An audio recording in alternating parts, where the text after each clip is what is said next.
তুই লোকের গায়ের গন্ধ শুকে বেড়াস এবং তোর ঘরে তো একটা আছে ইয়া বড় বুড়ো, সারাক্ষণ নখ খায়। ওই যে কি করবে, শাঁখা সিঁদুর খুলে নাং ধরে বেড়াস তুই, আর তোর বর তো কিছুই পায় না, তাই নখটাই খায়।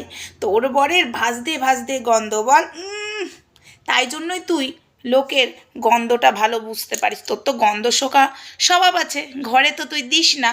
ওই যে মহাকালের ভক্ত তুই, শাঁখা সিঁদুর খুলে নাং ধরা মেয়ে তুই, তাই অন্যের গায়ের গন্ধটা তুই ভালোই বুঝতে পারবি, কারণ তুই তো ওই কাজই করিস, তাই না? ঠিক বলেছি না? অন্যের বেলায় বললে হবে, ঘরেও তো একটা জলহস্তি আছে, জলহস্তি বুড়ো, সারাক্ষণ নখ খায় করে, সারাক্ষণ নখ খায়। কী করবে বেচারা ওই জলহস্তি বুড়ো, আর কি করবে? এই যে শাঁখা সিঁদুর খুলে আবার নাং ধরতে চলে যায়। শাঁখা সিঁদুর পরে তো আর নাং ধরা যাবে না। এখন আবার বলাতে দেখছি একটু সিঁদুরটা দেখা যাচ্ছে। যাই হোক, আমার বলাতে একটু সিঁদুর পড়ছে।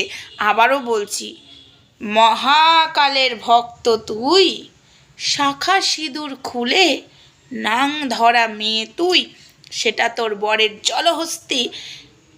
বডি দেখেই বোঝা যায়, আর ওই নখ খাওয়া দেখেই বোঝা যায় তোর বরের ভাজে ভাজে গন্ধ, তাই না?